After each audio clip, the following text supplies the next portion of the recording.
नमस्कार। आज मैं फिर आपके सामने अपराध की एक और घटना लेकर आया हूँ। आज के अपराध की घटना भी बिल्कुल हाल फिलहाल की है। प्रदेश है बिहार, जिला है आरा। हुआ कुछ यूं कि 16 दिसंबर 2024 की रात में कोतवाली के थानाध्यक्ष देवराज राय को यह बताया गया कि शहर के कोतवाली क्षेत्र के मोहल्ले में एक नाबालिग बच्ची की हत्या हो गई है और जिस घर में हत्या हुई है उस घर के ही मालिक ने उसकी हत्या की और उसी की पलंग के नीचे उसकी लाश को मृतका की मां ने देखा, हल्ला मचाया। पूरे मोहल्ले वालों ने मिलकर उस व्यक्ति को, जिसके घर में वो लाश मिली थी, जिसके ऊपर ये आरोप था, उसकी पिटाई कर रहे हैं और अगर पुलिस जल्दी न पहुंची तो भीड़ उसे मार डालेगी। पुलिस पहुंची, स्वयं थानाध्यक्ष देवराज राय पहुंचे अपनी पुलिस फोर्स के साथ। पब्लिक ने घेर कर उसे मार रही थी। उसका नाम, पुकारने का नाम तो उसका वकील लोग कहते थे, लेकिन नारायण शाह उसका नाम था। पुलिस ने बड़ी मुश्किल से भीड़ के चंगुल से नारायण शाह को छुड़ाया, गाड़ी पर बिठा के फौरन उसे अस्पताल भिजवाया। उसे काफ़ी चोट लगी हुई थी। डॉक्टरों ने उसका इलाज शुरू किया और इसी बीच मृतका की मां ने बताया कि उसकी देवराज शाह की नारायण शाह की के पलंग के नीचे या उसकी खाट के नीचे उस बच्ची का नग्न शव पड़ा हुआ है। शरीर पर उसके बहुत ढेर सारे चोट के निशान हैं और प्रतीत होता है कि उसके साथ घिनौना कार्य किया गया है।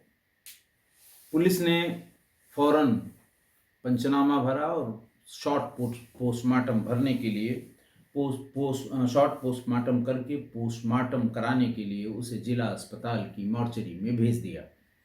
थाने पर जब अपराधी नारायण शाह से बातचीत की गई तो वो तरह तरह की बात इधर उधर की बताता रहा। ये कहता रहा कि मैं शराब के नशे में था, मैं शराब पीकर आया, मैंने ताला खोला तो ये भीतर तड़प रही थी और मैं डर गया, थोड़ी देर में ये मर गई।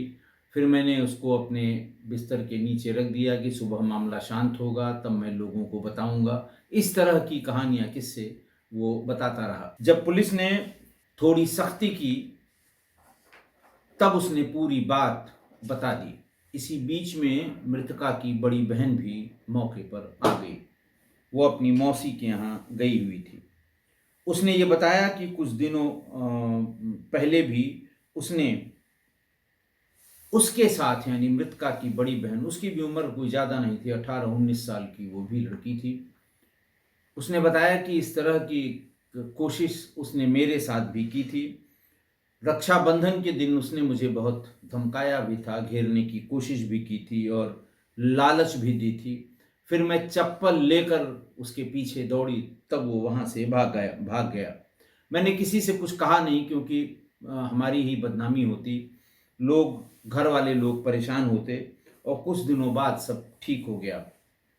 लेकिन जैसे ही दुर्गा पूजा के दिन दुर्गा पूजा का समय आया, उसने एक बार फिर मेरी घेराबंदी की। उसने कहा कि चलो मैं तुम्हें दुर्गा पूजा मेला घुमा के ले आऊंगा। पैसों की लालच दी और ये बताया कि मैं ये सामान तुमको मेले में खरीदवा दूंगा।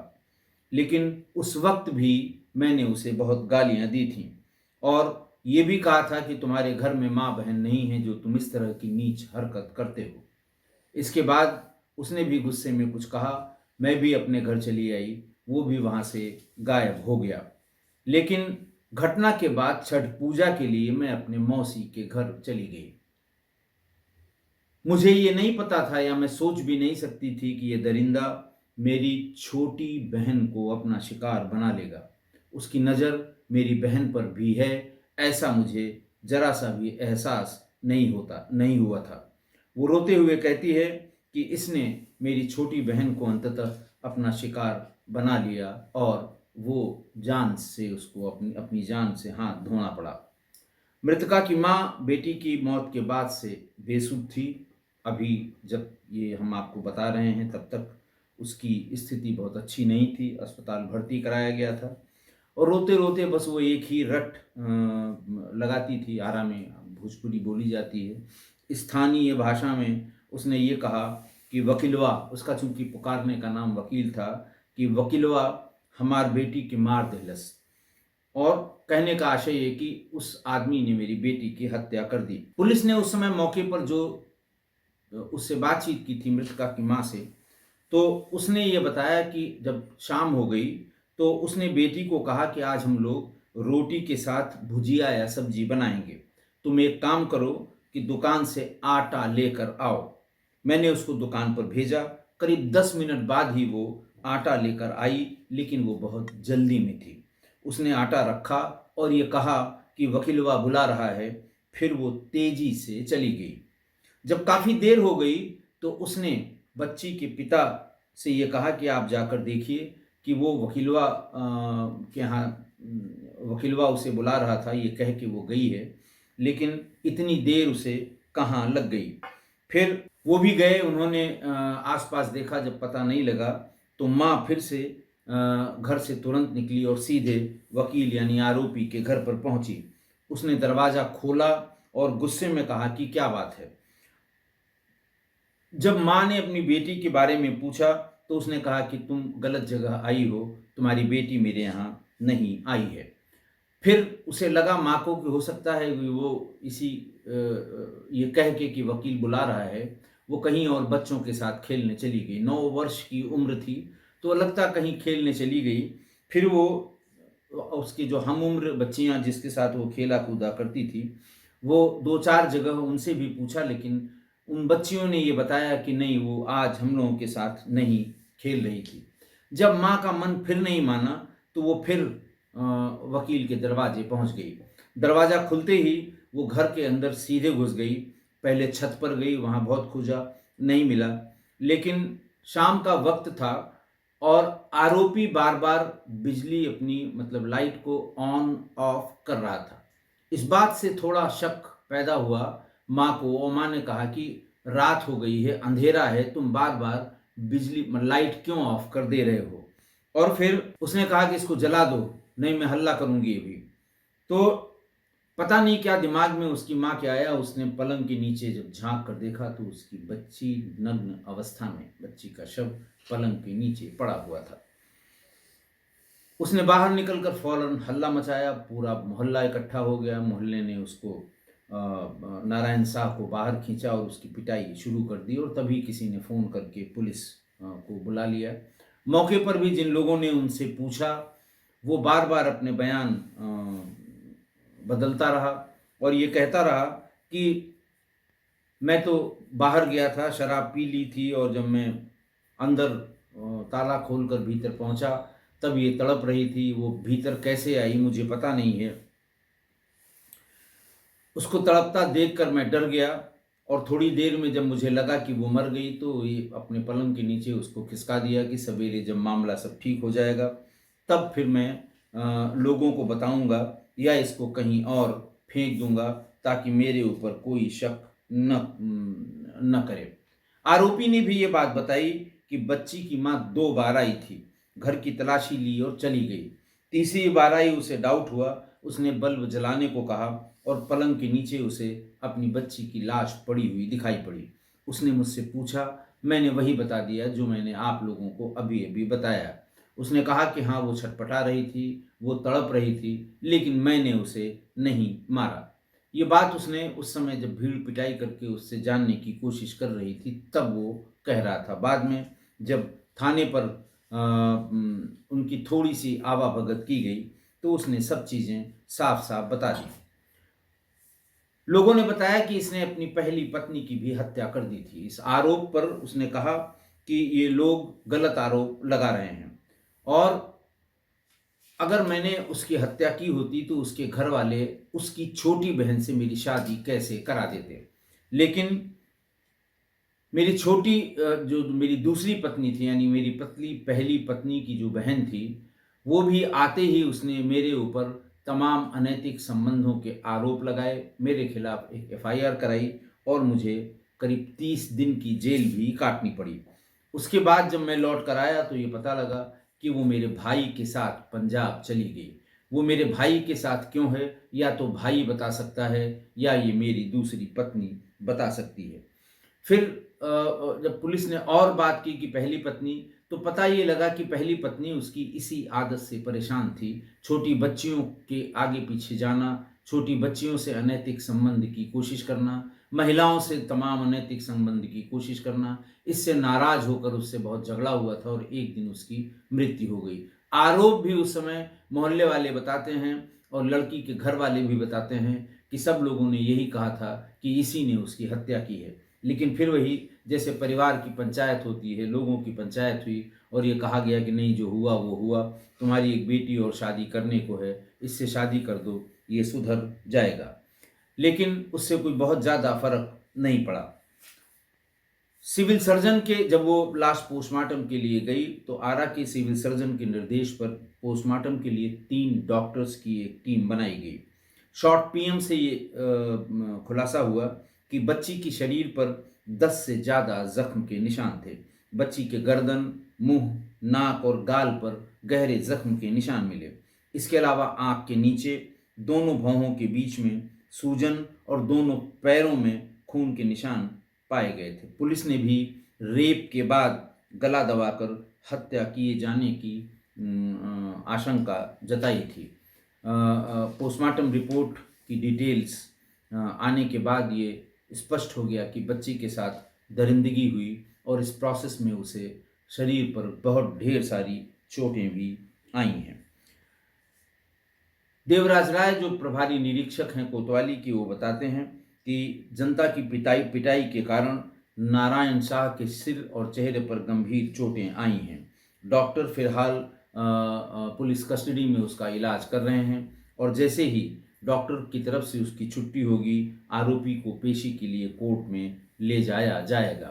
पीड़िता की बयान के आधार पर या पीड़िता के तहरीर के आधार पर एफआईआर दर्ज कर ली गई है और पुलिस की जांच जारी है।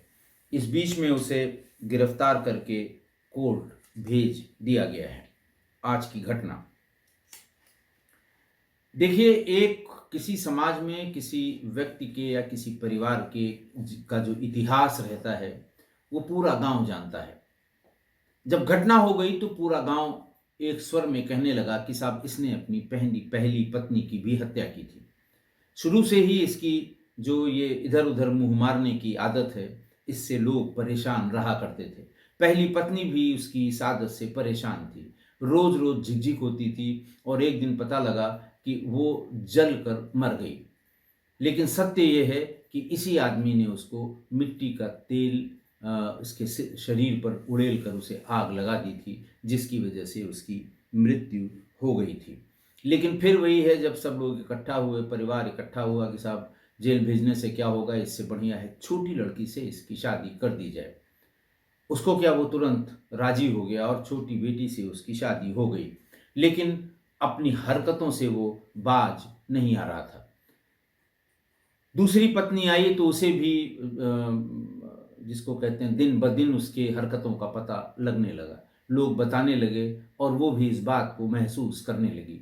उससे भी रोज झगड़े होने लगे और उसकी इस आदत से परेशान, रोज रोज की मार पिटाई से परेशान, एक दिन उसने थाने में जाकर इसके विरुद्ध रिपोर्ट लिखवा दी और महिला उत्पीड़न की इस रिपोर्ट में पुलिस ने उसे गिरफ्तार किया। गिरफ्तार करके जेल भेज दिया। 30 दिन बाद उसकी जमानत हो सकी। तब भी ये महिला ने बताया था कि ये महिलाओं के से संबंध बनाना, किशोरियों के चक्कर में पड़ना और पॉर्न देखने का एडिक्ट है ये आदमी, मैं इसके साथ नहीं रह सकती। और ये इतना तंग करता है कि बस उसकी इस आदत से परेशान होकर उसके खिलाफ मुकदमा लिखवा कर उसे जेल भिजवा दिया और फिर उसके छोटे भाई के साथ पंजाब में जाकर रहने लगी। ऐसे आरोपी दरअसल आदतन अपराधी होते हैं। अपराध उनके यौन अपराध खासकर वो उनके बिहेवियर में आ जाता है और पीडोफिली कहे जाते हैं। बच्चियों को ज़्यादातर अपना शिकार बनाते हैं और ये भी नहीं समझ में आता कि जब लोग उसके इतिहास को जान गए थे तो फिर दोबारा एक मृतका की यानी पहली पत्नी की बहन से शादी कराने की कोई ज़रूरत नहीं थी। सभी को पता था, पूरा मोहल्ला इस बात को जानता था। लेकिन इतना सब होने के बाद किसी को भी ये शक नहीं होगा कि मृतका की बड़ी बहन जो बताती है कि इसने कब कब उसके साथ भी कोशिश की थी, वो भी सही होगा और उस अबोध बच्ची के साथ इसने क्या नहीं किया होगा इसके बारे में कहने की कोई आवश्यकता नहीं है। शॉर्ट पीएम से भी ये सारी बातें स्पष्ट हो गई थी। ये जो आरोपी था शाह, इसके व्यवहार पर जो मनोचिकित्सक हैं, आप जानते हैं कि हर जगह कॉलेज है, मेडिकल कॉलेज है, हॉस्पिटल है, बड़े हॉस्पिटल हैं, सरकारी हॉस्पिटल हैं और हर जगह मनोविज्ञान चिकित्सा के हेड भी होते हैं और एक अलग डिपार्टमेंट होता है जो साइकोलॉजी से रिलेटेड होता है। और ऐसे ही वहाँ एक प्रोफेसर हैं मनोचिकित्सक डॉक्टर बिंदा सिंह, उनसे भी इस बात की जानकारी की गई कि इस तरह का व्यवहार, ताकि समाज में ऐसे लोगों को अगर आइडेंटिफाई किया जा सके, टोला पड़ोस में अगर इस तरह का कोई हो तो उसकी कुछ आदतों से अगर आइडेंटिफाई हो तो लोग सतर्क हो जाएं, लोग सावधान हो जाएं। तो डॉक्टर बिंदा सिंह बताते हैं कि ये इस तरह का व्यवहार करने वाले पीडोफिलिक कहे जाते हैं और ये एक तरह का मनोरोग है। आरोपी वो जिस आरोपी की बात की जा रही है, जिसका नाम मैंने आपको नारायण शाह बताया था, जिसने उस बच्ची की रेप करने के बाद हत्या की थी, तो नारायण शाह को भी डॉक्टर बिंदा सिंह ने कहा कि ये टिपिकल पीडोफिलिक है। इसका व्यवहार, इसका इतिहास, इसका पुराना इतिहास, दोनों पत्नियों से इसके झगड़े का कारण सब इसके इस बिहेवियर की वजह से हुआ है। ये एक मनोयौन रोगी है। कभी भी किसी बच्ची को अगर आपको ऐसा लगता है कि किसी व्यक्ति की ये आदत है बच्चियों के साथ ज़्यादा घुलना मिलना या उनके साथ खराब हरकतें करना, बैड टच जिसे कहते हैं, और इसकी अगर आपकी कानों में पता तो देखिए लग जाता है और छोटी सी सोसाइटी में लोगों को ये अंदाज हो जाता है। हम लोगों के यहाँ इस तरह के जो गांव देहात में इस तरह के लिए एक बड़ा कॉमन शब्द इस्तेमाल किया जाता है कि फलां छिनरा है, यानी वो महिलाओं के चक्कर में बहुत रहता है। बच्चियों, महिलाओं के इर्द गिर्द घूमना, उनसे हंसी मजाक करना।